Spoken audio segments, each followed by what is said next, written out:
கொன்றவன் நான். அந்த கொலைக்கு ஆளாகி இருந்து விட்டேன். இனி எந்த கொலை செய்தால் என்ன? சொல்லடி என் ஞான பெண்ணே, சொல்லடி என் ஞான பெண்ணே. அருமையான திரைப்பட இசையில் கொடுத்தார்கள். மனிதன் ஆரம்பம் ஆவதும் பெண்ணுக்குள், அவன் ஆடியடங்குவதும் மண்ணுக்குள். மனிதன் ஆரம்பம் ஆவதும் பெண்ணுக்குள், அவன் ஆடியடங்குவதும் மண்ணுக்குள்ளே. ஆராய்ந்து பார்வன கண்ணுக்குள்ளே, ஆராய்ந்து பார்வன கண்ணுக்குள்ளே, நீ ஆத்திரம் கொள்ளாதே நெஞ்சுக்குள்ளே. சிங்காரம் கட்டி சீரைப்பட்ட பாவிக்கு சம்சாரம் ஏதுக்கடி? என் தங்கோ சம்சாரம் ஏதுக்கடி? மனைவியை குழந்தையை மறந்து திரிந்தவன், மனைவியை குழந்தையை மறந்து திரிந்தவன் மன்னிக்கலாகாதடி. என் தங்கோ மன்னிக்க கூடாதடி. இத்தனை அர்த்தங்கள் புதிந்த பாடல்களை நம் திரை இசை கொடுத்திருக்கிறது. சிங்காரம் கெட்டு சிறைப்பட்ட பாவிக்கு சம்சாரம் ஏதுக்கடி? என் பெண்ணே சம்சாரம் ஏதுக்கடி? அடி மனைவியை குழந்தையை மறந்து திரிந்தவனை மன்னிக்கலாகாதடி. என் தங்கோ மன்னிக்க கூடாதடி. மன்னிக்கலாகாதடி. என் தங்கோ மன்னிக்க கூடாதடி. எத்தனையோ பெண்கள் எல்லாம் வந்திருக்கின்றேன். உங்களுடைய மனைவியையும் குழந்தையையும் விட்டு சென்ற ஆண்களை தூக்கி எறியுங்கள். அதற்காகத்தான் இன்று புதிய பாரதம் என படைக்கப்பட்டுள்ளது. நாமும் வேலைக்கு செல்கின்றோம், நாமும் மதித்து வாழ்கின்றோம். இந்த வாழ்க்கைக்கு பெண்கள் முன்னேற பாடுபட்டது. ஆகையால் தான் இந்த பழைய கால பாடல்களை எல்லாம் தூக்கி எறிந்துவிட்டு என்னுடைய தலைப்பை எத்தனையோ தலைப்புகளில் தேர்ந்தெடுத்தேன்.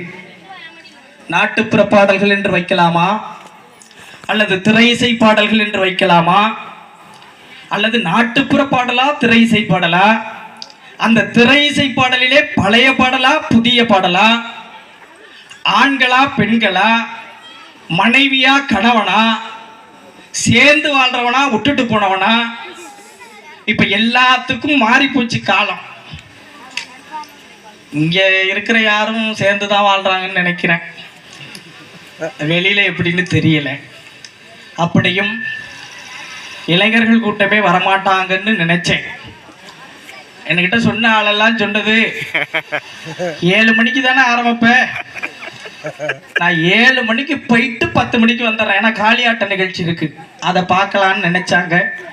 ஆனாலும் காப்பில போடாத சுகரும், காப்பில போடாத சுகரும் என் பெண்கள், என்னோட ஆண்களை பார்க்காத ஃபிகரும் வாழ்ந்ததா சரித்திரமே இல்லை.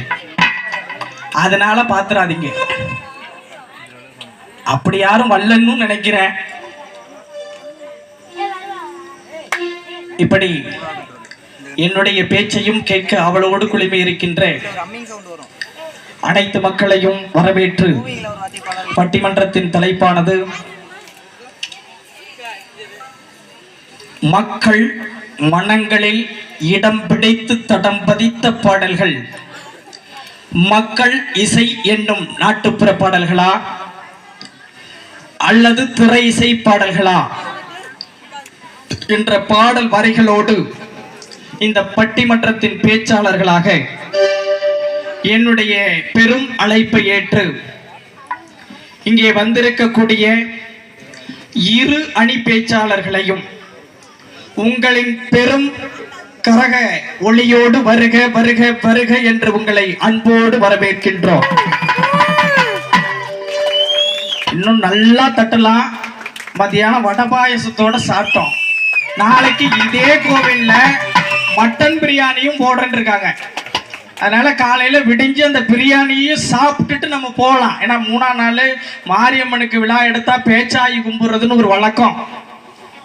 ஆனா எங்க கோவில்லையும் வழக்கம் உண்டு. ஒரு கோழியை வாங்குவாங்க, அதை எங்க அறுக்குறாங்கன்னு கூட தெரியாது. அது பாதி கோழியா இருக்குமா அல்லது முழு கோழியா வருமானு கூட தெரியாது. 3ஆம் நாள் பூசாரி இந்த கோயிலுக்கு நான் தான். ஆனா என்னகிட்ட கூட சொல்ல மாட்டாங்க, ஆக்கி தின்னுட்டு போயிடுவாங்க. அப்படி யாரும் நினைச்சுக்கிட்டு இருக்க வேணாம். நாளைக்கு காலையில பிரியாணின்னு மத்தியானம் சாப்பிட்ட சாப்பாட்டுக்குனாச்சு கையை தட்டுங்க. நீங்க உற்சாகப்படுத்தினாதான் எங்க பேச்சாளர்கள் எல்லாம் நல்லா பேசுவாங்க. பல மேடைகளை கண்ட பேச்சாளர்கள், முனைவர் பட்டம் பெற்றவர்கள், நம் ஊரிலிருந்து 2 பேச்சாளர்கள் பெரும் பேச்சாளர்களாக வந்திருக்கிறார்கள். இருக்கின்ற சந்தோஷ் அவர்களுடைய பேச்சை கேட்டு வளர்ந்தவன் நான். அவர் நம் ஊரிலே நடக்கின்ற பள்ளி நிகழ்ச்சிகளில், ஆண்டு விழாக்களில் எல்லாம் அவர் பேசுகின்ற போது அவர் பேச்சை கேட்டு நானும் பேச மாட்டேனா என்று கேட்டவன் நான். சத்தியமா எனக்கு பேசவே தெரியாது. எங்க வீட்டுல கேட்டா தெரியும், அல்லது எங்க சொந்தத்துக்கிட்ட கேட்டா தெரியும். இப்ப கூட எங்க மாமன் பொண்ணு, எங்க அக்கா பொண்ணு ஒண்ணு கலாச்சிச்சு, இங்க பேசவே மாட்டேங்கிறிய, அங்க போய்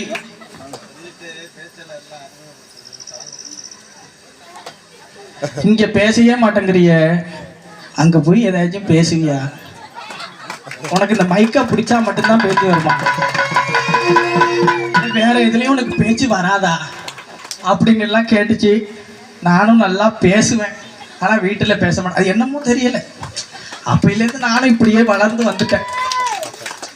ஆனா பல மேடைகளை இந்த வயதில் கண்டு இங்கே இருக்கின்ற பட்டிமன்ற பேச்சாளர்களுக்கும் பல மேடைகளையும் பல கோவில் நிகழ்ச்சிகளிலும் இன்று என்னை நான் வளர்த்து கொண்டேன். அதற்கு காரணம் இங்கே வீற்றிருக்கக்கூடிய முல்லை மகாமாரியம்மன். இந்த ஆலயத்திலே நடக்கின்ற கஞ்சி வார்த்தல் நிகழ்ச்சிக்கு